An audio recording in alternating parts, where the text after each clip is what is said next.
Muy buenas tardes, amigos, y bienvenidos a Pasaje a lo Desconocido. En la tarde de hoy continuamos con nuestra saga histórica de este documental que dividimos en 4 partes por área geográfica. O sea, antiguas ruinas, restos de civilizaciones que existen, que son atracciones turísticas incluso hoy en día, y sobre todo complementar lo que vamos a ver con información histórica y lo que rodea estas civilizaciones o lugares que existieron en la historia. De eso vamos a estar hablando en la tarde de hoy. ¿De dónde? De Europa. Y para acompañarnos en esta odisea del conocimiento, tenemos el placer de recibir aquí en el estudio al doctor Raúl Lombana, profesor titular del Departamento de Historia de la Facultad de Filosofía e Historia de la Universidad de La Habana. ¿Lo dije bien? Sí. Es correcto así. Perfecto. Largo, pero correcto. Perfecto, está bien. Muy bien. Usted siempre es bienvenido aquí, que ya ha hecho varios programas que han dejado huella. Muchas gracias por la entre invitación. nosotros. Así que para bien de todos. Yo le quiero proponer algo como a los otros invitados. Vamos primero a ver el fragmento de este documental que habla de las ruinas o restos de civilizaciones en Europa. Lo vemos. Vuelvo a recordarle a los amigos que hicimos esto porque tenemos 15 minutos de menos en el programa, no podemos poner los documentales completos y estamos apelando, por ejemplo, a este recurso para tratar de complacer a los que nos piden más tiempo de documental. Así que le propongo que veamos esto, doctor, y ustedes, amigos televidentes, regresemos al estudio y entonces usted, doctor, le pido que cumpla con nuestra regla de oro. No repetir lo que ya vimos, sino complementar u opinar. ¿Está de acuerdo? Perfecto. Bueno, pues con su venia pedagógica, adelante el fragmento de Europa de este documental.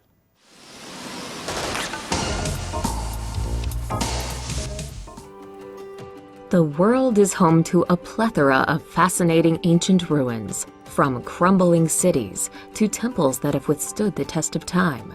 Many of these ancient societies were incredibly innovative and forward-thinking. Just take a look at their meticulous city planning and incredible feats of engineering, some of which we are yet to fully understand. Some of the most captivating ancient ruins are full of thousand-year-old mysteries that will boggle even the most curious of minds.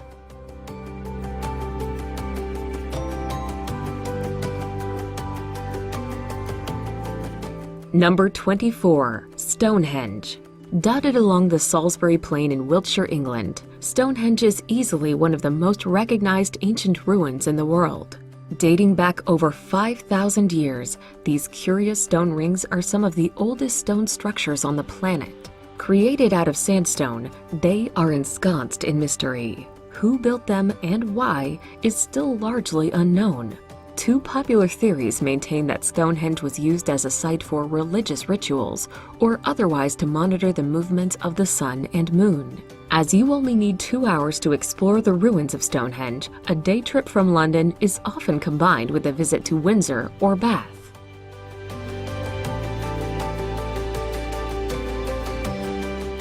Number 19, Pompeii. The eerie ruins of Pompeii can be found near the Italian city of Naples.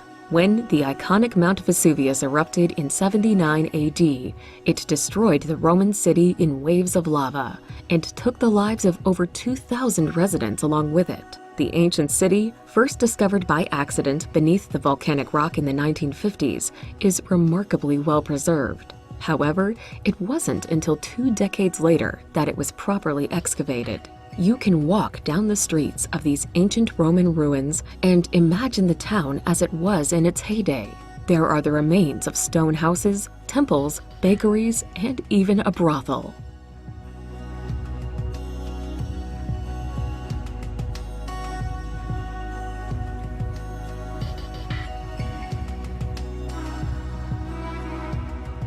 Number 17, Ephesus. One of the most impressive Greek and Roman ruins on Earth, the ancient city of Ephesus can be found in western Turkey. Dating back over 2,000 years, it was once home to the famous Temple of Artemis. But what makes these ruins stand out is just how immersive they are. Unlike many other protected archaeological sites, you can touch, stand on, and walk through every part of the city.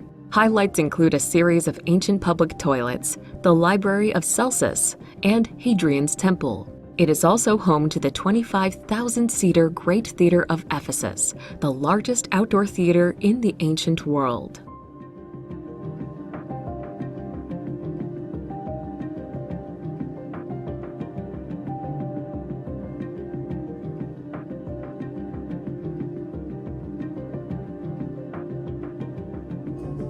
Number 13. Acropolis. From its perch above the city of Athens, the Acropolis, topped by the Parthenon, can be seen from any corner of the city. First built and inhabited by Pericles in the 5th century BC, the Acropolis was eventually transformed into a city of temples. These ancient structures were crafted out of bronze and marble, and some were even gold-plated. Restorations are still ongoing, but don't be surprised to find scaffolding still in place. Many of the original artifacts were relocated to the Acropolis Museum, so this is worth a visit while you're here.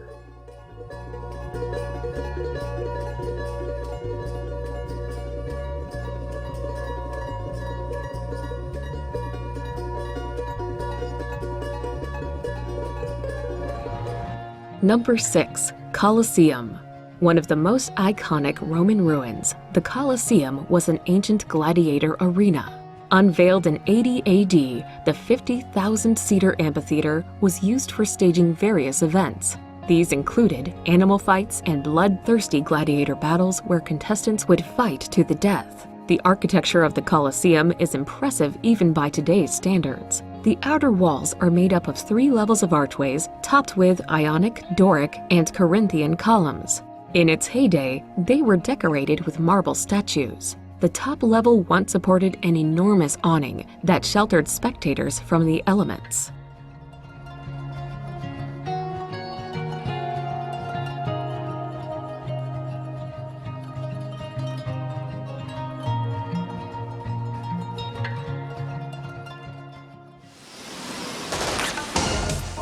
Acabamos de ver la parte europea de este documental, o las ruinas europeas que se presentan de civilizaciones en este documental. Recordando nuestra regla de oro, doctor, no repetir, complementar u opinar, usted tiene la palabra. A ver, yo creo que es un excelente documental, aunque coincido en que es un material hecho sobre todo con la intención de que el televidente hoy en día conozca mucho más cuál es digamos, el viaje turístico que se puede hacer por estas ruinas y hasta donde alcanza pues su magnificencia histórica con lo que entraña, ¿no? Pero yo creo que a pesar de que lo primero fue la intención más importante, en mi criterio, ¿no? Creo que alcanza para que lo segundo se note bastante. O sea, es evidente por la imagen y por los comentarios también el nivel que llegaron a alcanzar, las culturas que se relacionan con esas ruinas, pero además lo más interesante de todo es la historia que tienen estas ruinas. Claro, es que no son iguales, por lo menos las que están enclavadas en Europa, ¿no? Que es de las que vamos a tratar hoy, no tienen el mismo origen, quiero decir, lo que las hace famosas, lo que las hace importantes, no es siempre de la misma naturaleza ni tiene el mismo origen, aunque curiosamente, y de hecho se dice poco, por ejemplo, la destrucción de Pompeya prácticamente va a coincidir en tiempo con la construcción del Coliseo, cosa que no se menciona mucho. Incluso nosotros cuando damos clases de historia no lo mencionamos mucho, pero coincide en tiempo. ¿Qué pasa? Que Pompeya es un caso muy diferente porque a Pompeya le da además un valor adicional el trabajo arqueológico que se ha hecho, pero a partir de lo que ha permitido la propia erupción que causó su destrucción conocer. O sea, la destrucción en el año 79 de la ciudad de Pompeya, en el año 79 de nuestra era, en su momento fue una desgracia, porque obviamente en esa lava volcánica pereció una cantidad enorme de cultura romana, a pesar de que Pompeya es una ciudad que se ubica en el área napolitana, o sea, pero que siempre, desde hacía muchos años, muchos siglos, siempre tiene su historia, su origen, sus orígenes, no exactamente etruscos, oscos, pero bueno, está en la zona, en el área de influencia romana, y desde el principio estuvo en la órbita romana con interludio. Pero ya en el momento en que sobreviene la erupción del Vesubio del año 79, específicamente esa, porque no había sido el único suceso ahí complejo, ni el primero que destruyó la ciudad, de hecho, o una parte de la ciudad, pero cuando se da la erupción, por ejemplo, en el caso particular de Pompeya, reitero, ¿qué sucede? Que allí muere una parte importante o se pierde una parte importante de la cultura, de la herencia romana, que sería perfectamente visible hoy quizás en un museo, pero no tan bien conservada. ¿Por qué?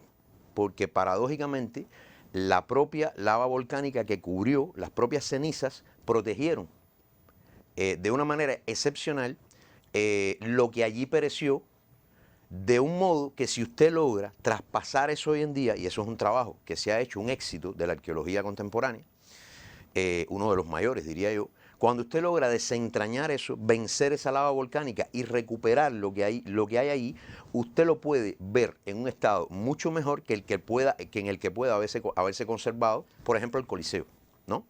Aunque en ambos casos, la arqueología, los arqueólogos y todo lo que se mueve alrededor de eso, que hacen un excelente trabajo, puede develarle a usted lo que ahí hubo en materia de cultura. En el caso de Pompeya, poniendo un ejemplo concreto, los frescos de Pompeya, salvo algunos ejemplos que pudiéramos poner del Medio Oriente, de otras culturas, yo creo que son, en mi opinión, los que mejor se conservan en el mundo. Y esto tuvo que ver paradójicamente con esta desgracia que fue la erupción de este volcán y que dejó esta ruina. Lo otro es que cuando se logra desentrañar Pompeya, se logra desentrañar prácticamente una ciudad completa. Y se descubre incluso que era una ciudad que tenía más vida social, más cultura, más instalaciones, más edificios, más funciones sociales y económicas, aunque las económicas se conocían porque están en una zona portuaria esencial, repito, del área napolitana de la península itálica.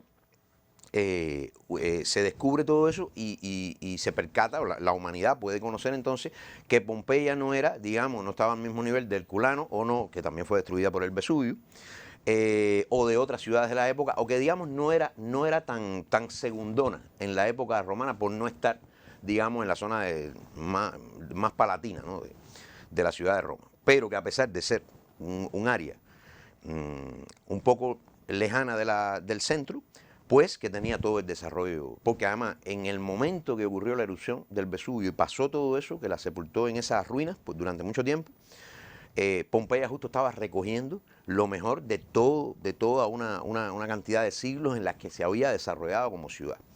Pero a raíz de eso también se descubren otras cosas. O sea, de hecho, por ejemplo, no era la primera vez que en Pompeya ocurría un desastre. Ya en la época era vista, de hecho, como una ciudad ancestral, riquísima, con mucha vida social y económica, como decía, pero una ciudad de la que los habitantes, buena parte de los habitantes, sobre todo los más poderosos, se habían retirado 4 o 5 años antes. Se habían retirado de ahí, porque aunque el Vesubio no había tenido una erupción como esa, ya en el año 62 había ocurrido un terremoto muy complejo que había demostrado que era un lugar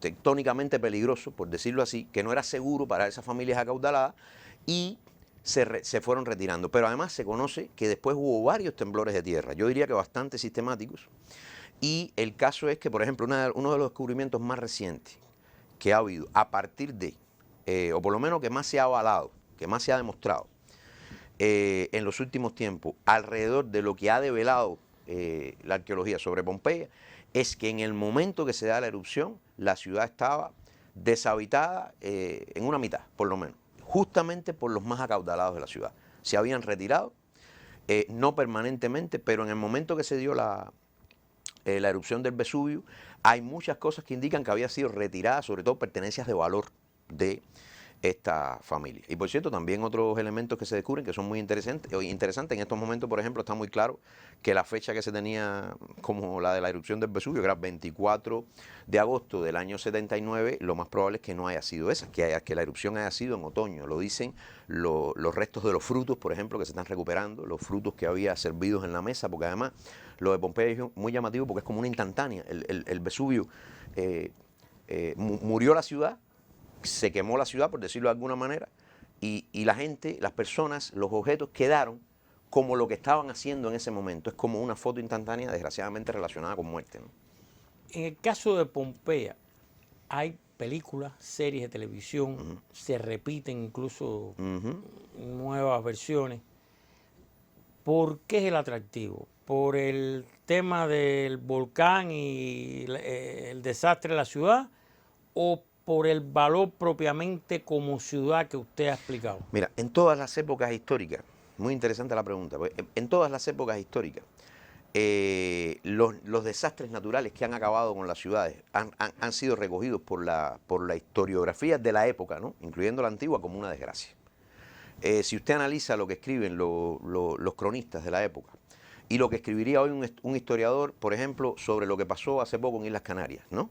Usted se daría cuenta que detrás de todo, inmediatamente, lo que hay es un pesar por el suceso natural que está destruyendo vidas humanas. Eso no ha cambiado desde la antigüedad. Lo último que decías ahora es muy interesante, sí, a partir de los descubrimientos. Pero eso yo creo que sobre todo tiene que ver con la primera cuestión. En el caso de Pompeya, lo mágico que produce, lo que produce en la persona que se adentra en el tema, el hecho de descubrir estas instantáneas. Esta vida que de pronto quedó paralizada, porque en Pompeya, a diferencia de otros lugares, te encuentras a las personas que, por ejemplo, se resignaron y adoptaron una posición que era en la que querían morir. Te encuentras enamorados, se ha hecho muy, muy famosa la imagen de enamorados que decidieron tener su último gesto de cariño, el beso, ¿no? Y ahí quedan sepultados los animales, las comidas. Hay quien eligió morir en el harén, ¿no? del pueblo, de la ciudad, y así lo dejó la historia, petrificado, ¿no? Y yo creo que sobre todo el mayor atractivo viene por eso. Usted mencionó el Coliseo El Coliseo de romano Roma, es un que tema muy interesante. se hace al mismo tiempo que ocurre esto en Pompeya. A ver, Pompeya es destruida por el volcán en el 79 de nuestra era, y el Coliseo es construido fundamentalmente entre el 72 y el 80. Las reconstrucciones en películas, en series que se han hecho del Coliseo, ¿usted cree que son fieles a cómo era realmente? Bueno, en tema de imagen sí. En tema de representar, digamos, como se veía en la época y como se ve actualmente el Coliseo, como se ha visto incluso a través de la historia. Mira, ahí estamos viendo escenas de la película Gladiador, que es una de las reconstrucciones más famosas del Coliseo. ¿Es realista esto o está novelado? La reconstrucción, No es me refiero. no es la que más yo criticaría por su representación. Yo creo que califica, tiene defectos, tiene detalles, sobre todo en términos de tamaño. Las gradas del Coliseo, el Coliseo tenía 80 líneas de gradas, y hasta en Gladiador parecen menos. Parecen menos. Parecen menos. Era más majestuoso. Sí. El Coliseo, cuando uno lo mira desde afuera, y en la época se miraba desde afuera, lucía, esa es una de sus magias, más pequeño de lo que en realidad era cuando usted estaba dentro. Porque además la arena era del tamaño que, por ejemplo, aparece representado en El Gladiador en muchas películas. Pero la grada era un complejo mucho mayor. Además fue aumentada 2 veces por 2 emperadores. Ahora, lo que yo nunca he visto, a lo mejor está en alguna película, pero yo no he visto, porque se dice que había batallas navales también. Sí. Lo que pasa es que en los primeros tiempos, que eso es algo no. que no siempre se aclara. Ah. ¿Por qué? Tiene una explicación.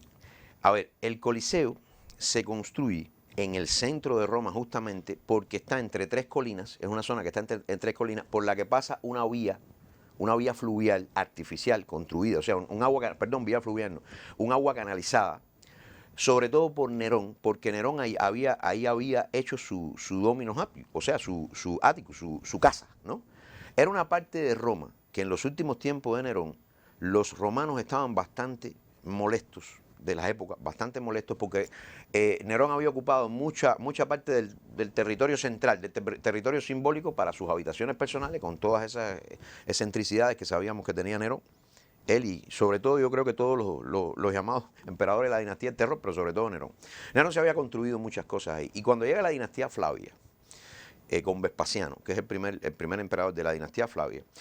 Vespasiano, que además entra con el éxito, y esto era moda en los emperadores romanos, quería construir algo, dejar al pueblo romano un legado en celebración de sus éxitos, y él venía de una guerra exitosa a sus efectos sobre los judíos, pero que le dejó un gran botín. Y se dice incluso que ese botín, la parte que le tocaba a él, que me imagino que fuera la mitad, pues la ofreció para construir el Coliseo. El Coliseo se construye aprovechando las vías, ese encuentro de vías de canalización de agua que eran para las instalaciones de Nerón, y se aprovecha precisamente para lo que se quería hacer en el Coliseo, que eran varias cosas.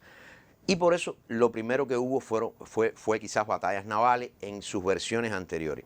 Pero con el tiempo esto fue cediendo, porque los emperadores, y eran además, me imagino que una de las cosas más espectaculares y de las menos representadas, en la cinematografía sobre todo se presentan más las otras cosas, los combates entre gladiadores y fieras, y los ajusticiamientos de prisioneros por fieras, que era otra cosa de la que se habla menos, pero se hacía en el Coliseo.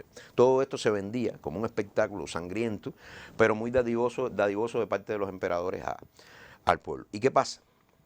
Bueno, cuando Tito termina la obra en el 80, la obra de su padre, y sus sucesores se dan cuenta de que si quieren construir todo lo que sabemos que hubo después debajo del Coliseo, esas galeras para los gladiadores,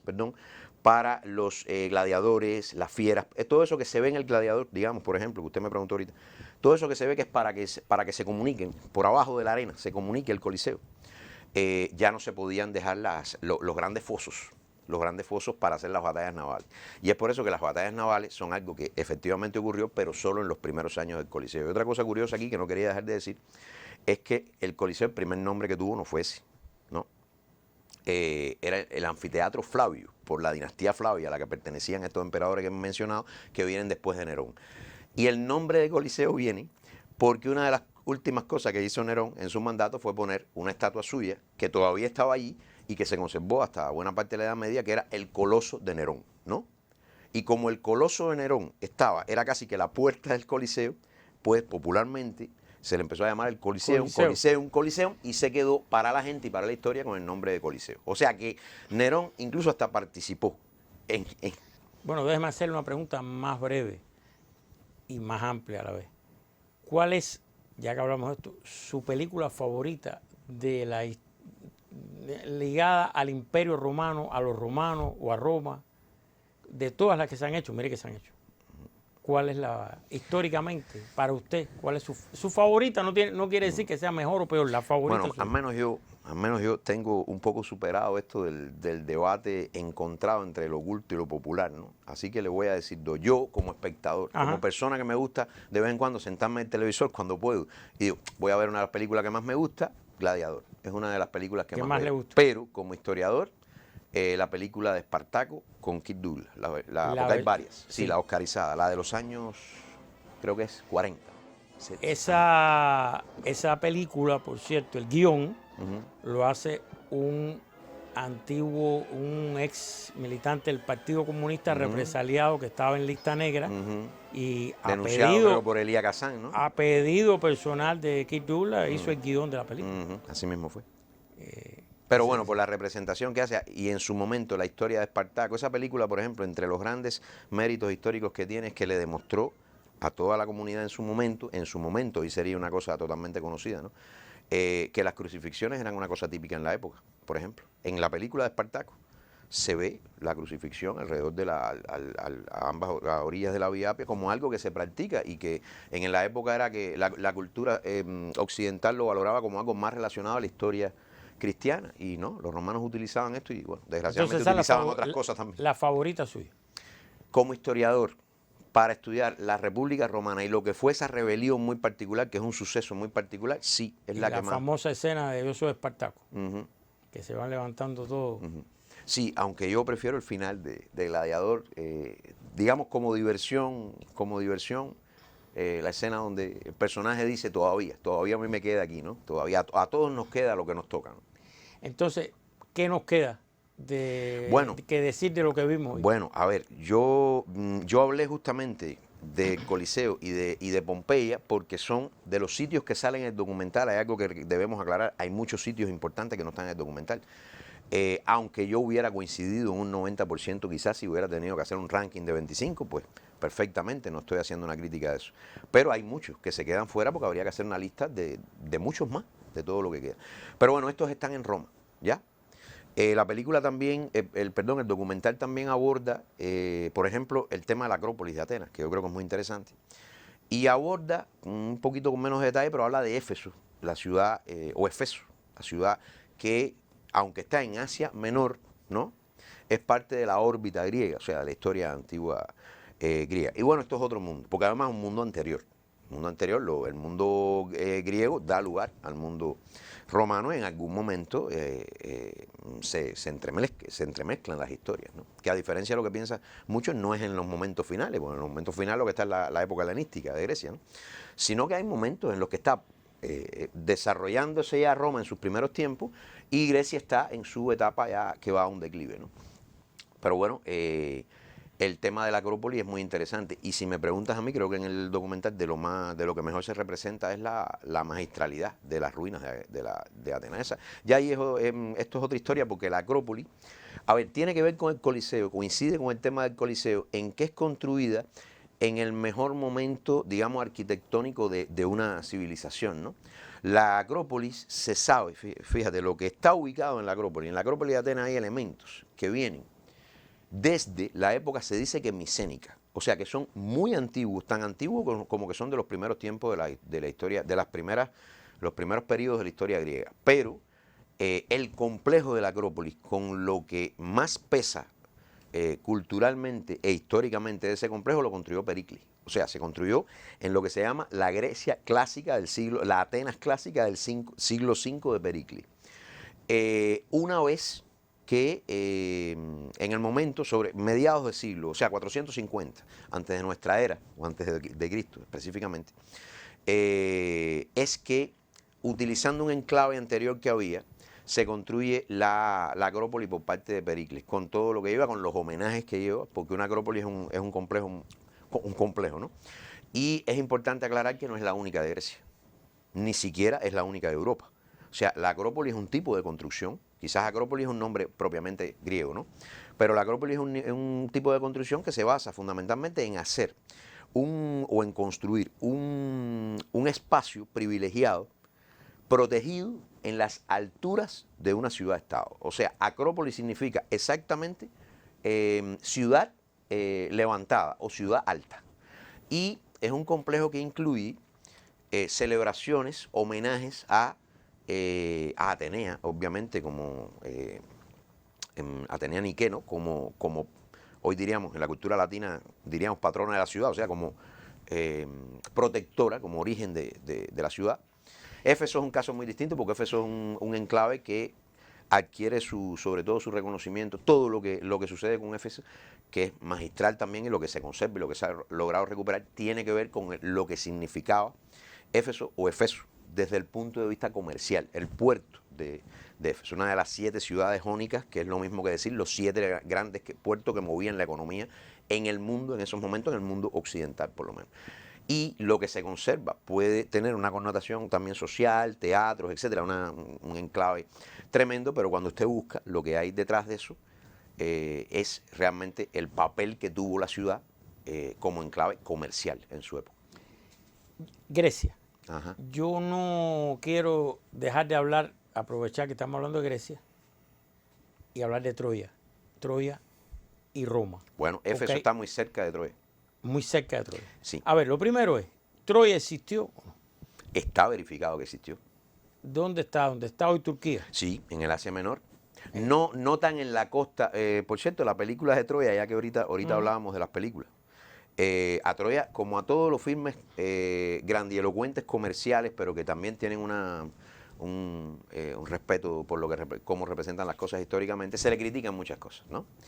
Pero hay una cosa, entre las cosas que Troya sí representa muy bien, está el tema de la distancia que hay entre las puertas de Troya, ¿no? Y el mar, la playa, ¿no? porque hasta hace muy poco tiempo se pensaba que las puertas de Troya, los muros de Troya eran prácticamente el muro natural, ¿no? Y no, había una distancia grande que fue donde se desarrollaron las batallas fundamentales. Lo que pasa es que con Troya hay todavía, a pesar de lo que se ha descubierto, mitad verificada y mitad mezclada con la cosa mitológica, ¿no? Ahora bien, yo tengo entendido que hay una conexión Troya-Roma, en el sentido que se dice y después también se afirma que esto fue cultivado ya por las clases dominantes en Roma, de que Eneas sale de Troya, la Eneida, ¿no? El libro, y llega... Virgilio es el que... Ajá, y que, pero que eso, aquí una vez creo que fue el doctor Delio Carrera, dio una disertación maestra sobre eso, de que fueron las propias clases dominantes de Roma que le pidieron a Virgilio que un poco exagerara o quizás enfatizara mucho el origen ese, de que llegaron ahí a lo que es hoy la península itálica, ¿no? Eneas, y ahí vino un poco el origen de... Es que el mejor regalo que puede tener una familia... ¿Qué hay de eso? ¿Qué hay de eso? Bueno, puede haber... Hay en cierta parte. En cierta parte hay... a ver, primero que todo, es muy importante para cualquier familia romana, sobre todo patricia romana, en su tiempo, poder demostrar que tiene antecedentes de alguna manera, fíjate, vinculados con la mitología. No tienen que ser dioses, vamos a decir vinculados con la mitología o por ejemplo, o por lo menos con la historia vinculada a la mitología griega. Porque para los romanos estaba muy claro que ellos habían recogido lo mejor de Grecia, pero que eran una cultura superior. Pero ellos no le cambiaron los nombres a todos los dioses. Yo creo que sería más correcto decir tradujeron los nombres. Y ellos le rendían culto a la antigua civilización griega, si cabe la palabra, o a toda esta leyenda de Troya. Ellos le rendían un culto, pero un culto, si se puede utilizar el término para definirlo, ideológicamente muy dirigido siempre, ¿ya?, a que derivara en su grandeza, ¿ya? Los romanos fueron en esto muy inteligentes siempre. Ellos venían de lo griego, venían de lo heleno, traían lo más avanzado de la cultura griega, pero ellos eran algo superior a lo griego. En eso lo tenían muy claro, y todo. Yo creo que quizás una de las pocas cosas que tengan todas las dinastías de emperadores romanos, en el imperio, por ejemplo, pero ya desde la república se veía, en común era eso. Es una opinión particular, esto no es que esté... Sí, es un ejercicio de opinión. Es una opinión particular. Yo creo que cada emperador romano que tú te encuentres, tenga las diferencias que tenga, si tiene una postura en cuanto a esto, vas a notar enseguida que hay un culto a lo griego, hay un respeto a lo griego. Cada vez que se puede, no solo un emperador, cualquier familia poderosa, alude a antecedentes griegos, pero sobre la base de que lo griego ha sido trascendido, mejorado, ¿no?, en su realización magna, que es lo romano, ya con un imperio. Porque además Grecia no fue un imperio, literalmente, al menos con ese nombre, ¿no? Fue una cultura, ¿no? Una Hélade, es que no tiene traducción, la Hélade, ¿no?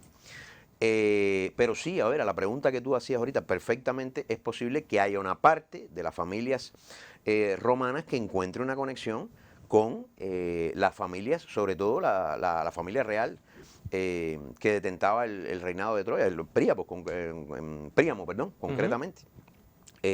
Estas cosas ocurren porque además hay un vínculo con el Asia Menor, por otras vías. O sea, Roma no depende solo de que Grecia le deje una cultura que hable de la guerra de Troya. Hay varias empresas, hay incursiones y hay relaciones de la propia Roma posteriormente con todo lo que viene de Asia Menor por una vía independiente. Bueno, ¿qué nos queda? De lo que de los que están representados en el documental, creo que esos son los 4 casos más llamativos. Bueno, está el tema de Stonehenge. Pero yo le quiero pedir algo antes de que entre en Stonehenge. Vamos a ir al momento de los accionistas principales, como cariñosamente le llamamos aquí a nuestros televidentes, porque la pregunta tiene que ver con esto. Dice así lo que nos envía. Nos han contado que Stonehenge es un monumento del Neolítico y la Edad de Bronce, situado en la llanura de Salisbury, en el sur de Inglaterra, cuyo inicio se remonta al año 3100 a.C. Según nos cuenta la historia oficial, sugiriendo a algunos científicos que fue hecho por extraterrestres. Al parecer, y según las fotos y videos que existen, prueban que fue fabricada desde sus cimientos entre 1949 a 1958. ¿Qué les parece a ustedes? Un saludo y Suki. Bueno, muchas gracias a nuestro accionista principal de estos grandes temas históricos, Izuki, que nos mandó el pregunta, comentario y las imágenes. ¿Puede decir algo de esto? Bueno, en la pregunta del accionista están presentes las dos, digamos, hipótesis cuestionadoras sobre el tema de Stonehenge, ¿no? Y las dos más extremas.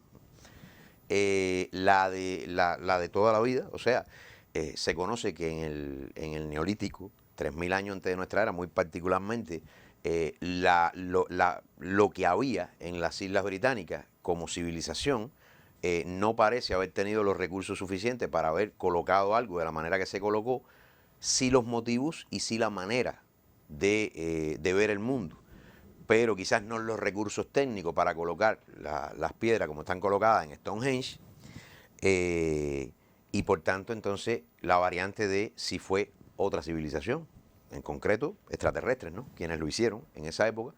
Y la pregunta entraña también por decirlo de alguna forma, la última tendencia que ha habido para cuestionar esto de Stonehenge, a partir de una supuesta memoria fotográfica de que fue edificado artificialmente, intencionalmente, por la mano del hombre. Fueron colocadas ahí esas piezas. Esto es un criterio, por supuesto, que está en el otro extremo, ¿no? Fueron colocadas como si fuera un montaje de cine o para algo específicamente, que tiene que haber sido un motivo muy fuerte, ¿no? Que es lo que se desconoce, entre 1939 y finales de la década de 1940, que es una colocación humana muy posterior a lo que se pensaba. Y bueno, como hipótesis está muy bien, lo que pasa es que hay que demostrarlo, ¿no? Y estas pruebas, por ejemplo, fotográficas, estos videos reconstruidos, ¿no? O estas imágenes que cuando se reconstruyen componen un video, no en todos los casos dejan claro, por ejemplo, si se están quitando o poniendo piedras. Hay algunos momentos que usted ve la imagen y usted siente que sí, que las piedras se están colocando. Pero bueno, es que perfectamente dentro de las actividades arqueológicas puede estar una modelación, una remodelación de lo que hubo.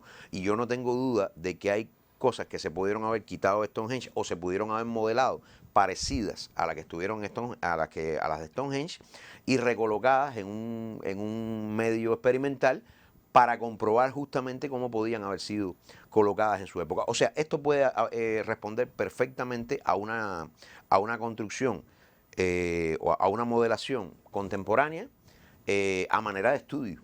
No tiene que ser necesariamente que Stonehenge no existe y que fue hecho por la mano del hombre, porque hay varias preguntas entonces: ¿con qué intención?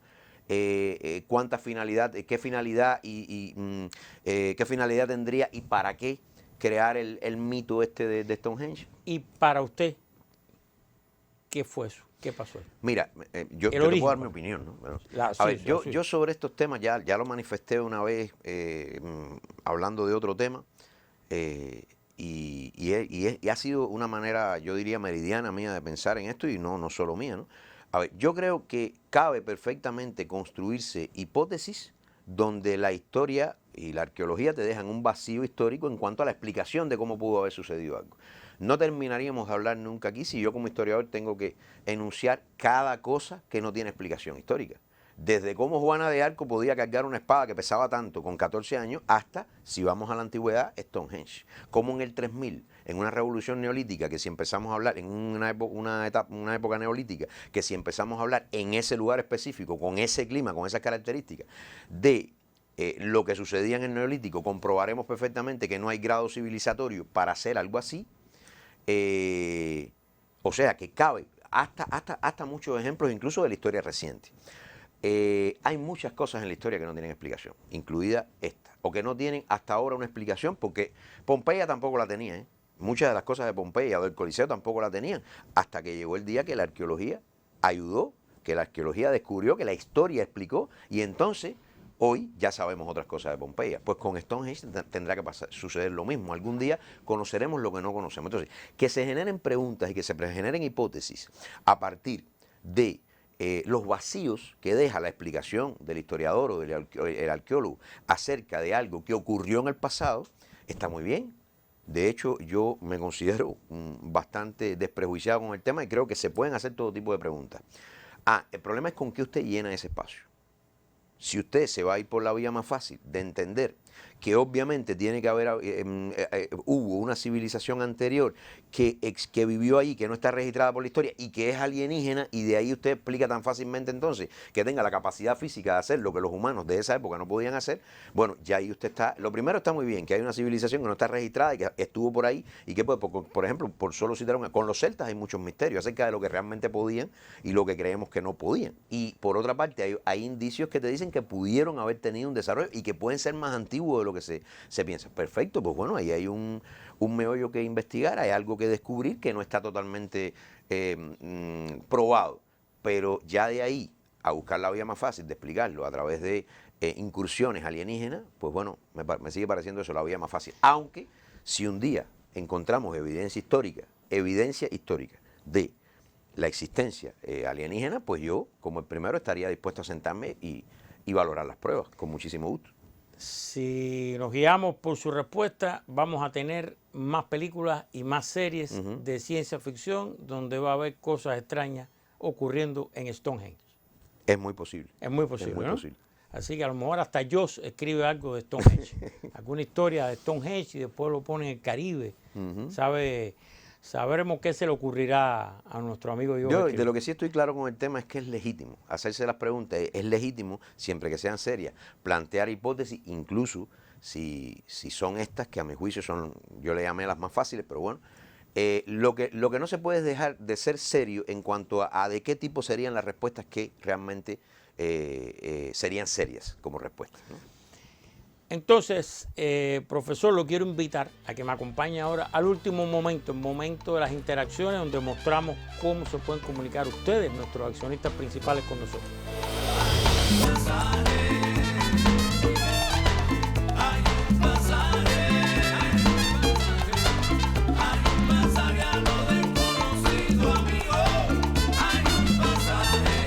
Y, como siempre, la última, el programa de Radio Rebelde. Recuerden que ustedes, amigos, y usted, profesor, están invitados el sábado 12 y 15 del mediodía en Radio Rebelde. Ahí va a estar el profesor en vivo, 2 teléfonos que se dan al principio del programa y usted llame, pregunte. Pero también, si quiere escribir su pregunta y mandársela antes, mándela a nuestra página de Facebook. La están viendo de nuevo ahí. Escriba su pregunta ahí, dirigida al profesor, y nosotros con mucho gusto se la trasladamos durante el programa de Radio Rebelde, 12 y 15 del mediodía en dicha emisora. Así que, profesor, muchísimas gracias. Gracias a ustedes. No, gracias a usted por este rato de historia un domingo por la tarde, demostrando que quien dice que no puede ser entretenido. ¿Cómo que no? Hablar de historia un domingo por la tarde, sobre todo con invitados como usted. Muchísimas gracias. Gracias. Lo espero el sábado en Radio Rebelde, 12 y 15 del mediodía. Y ustedes, amigos, como siempre, solo me resta pedirles que este sea solo un inicio para que usted busque, lea, estudie, analice, profundice, alimente su cerebro. ¿Para qué?